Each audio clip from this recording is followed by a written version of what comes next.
average person spends, say, 8 hours a day in school in a federal university. Meanwhile, their counterparts abroad spend 8 hours a whole week. Yeah. So now, see, I want you to understand one thing. It does not need to be white. It doesn't need to be white to be right. And some of these things that come from the West, you be subject to empirical reasoning, pure common sense. You know that there is no common sense in it. For instance, I give an instance. The International Labour Organization came up with the with the framework that says that if you work 1 hour in a week, 1 hour in a week, you are considered as gainfully employed. That's the new model, and that's what MBS adopted now. So, and to me, that doesn't make common sense, because there's a theory that says that the number of hours you work should be the number of hours you sleep. That's balance.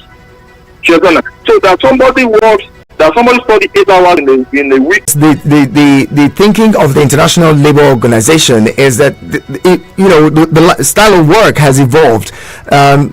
Work life has evolved. Some people can sit on their laptop for 1 hour and earn what a person who would earn for a whole year within that 1 hour. That's the consideration, and that's why they say if you work for an hour, you earn. But in countries like the United States and the United Kingdom, if you work for an hour, your 1 hour pay can take you for a whole week, even as a regular work guy who does menial jobs. How many persons now? See, that one is subjective, and I don't want us to go into that now. Let's face what we're saying now. Yes. Now that somebody, if you said because the quality of lecturers there, some of them are Saturdays, I went to public school here. How many? What percentage? What percentage of faculty in that kind of situation? Now in the past, in the research, you will see that some lecturers that were 4 students that we had them for marks. You've seen a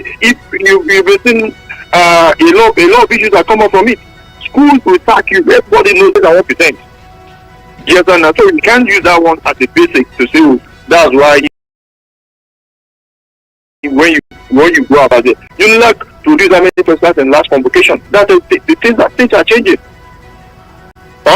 So now the bottom line is this now. We are mobile funding for education in Nigeria, and then the government, our culture. We have value orientation change. The pressure president change from education alone, on this chapter alone, that we want to go out to go and study. Yes, and it's not helping our economy. What we think is that I don't believe I have preference for persons abroad if you have the means, but you don't need to travel abroad before you have good education.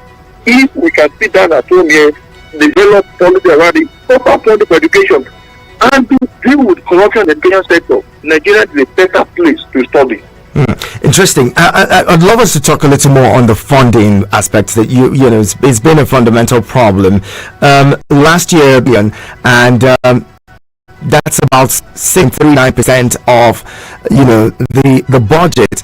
You mentioned how that is quite important, as they want to also give student loans. The student loan, people are not so confident that this is going to help students because the cost of education is going up by the day as well.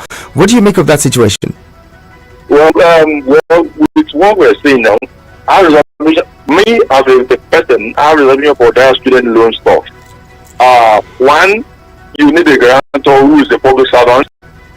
How many? What is the population of? What is the percentage of that are qualified to be your guarantor? How many can they guarantor for? The other thing, not the view that don't need that it's just be on loan alone. No, government education is, you are investing in human capital. In fact, at the moment, if Nigeria develops the education sector, we can export trained personnel abroad, and we get remittance. We can convert them as source of earnings for national that will fit into the current situation of Nigeria. Well said. Okay, talk to me about basic education. People say if you get basic education, you should be able to, maybe coast through life. There are some people who just get basic education in other climes, even a GED, and they're able to, go ahead to do great things for themselves and their communities.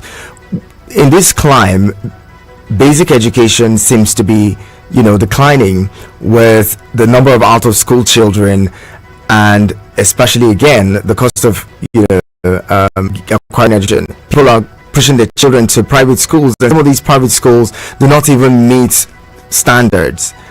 What do you think needs to be done? But the major disservice of the current set of leaders, or let me say this set of leaders, is that they kill the public sector, the public education. And then you go to most of the public schools here in this part of the world, in the Western Nigeria, Kwara, states, you began to say that beside the faculty, the teacher's attitude. There, I have a poster child that I adopted. She was going to a public school before she joined my family, and she took first in her class. And by the time I took her to nursery schools, private school where my children are, and I discovered she couldn't even read. And this was the lady that led her class in the public school. So, and I began to project to our future. Imagine if we left her in that kind of school, and then she would graduate without even be able to read. So that tells you the path. That's one of those things I appreciate the last former governor of Kaduna State, that he's trying to invest in public education. Most governments in the governments in Nigeria should wake up to their responsibility, invest in public education. Look at Rwanda. Rwanda now, private schools are closing up in Rwanda. Public schools is taking the lead, and you see Rwanda is becoming the model for African development. You see the education sector, you see the health sector. They have good leaders that, took the lead, is taking leadership, taking responsibility. They develop the education sector. If you don't educate the human capital development, invest in education, invest in health sector, then you leave the remaining. Everything will take shape. But from the regular in Nigeria here, you can't even trust any public education. From primary even to university setting, you hardly trust them. Especially the worst scenario is the primary and secondary school. And that's why I fear for public universities. Public universities in Nigeria. If you are not taking the way the political class kill the public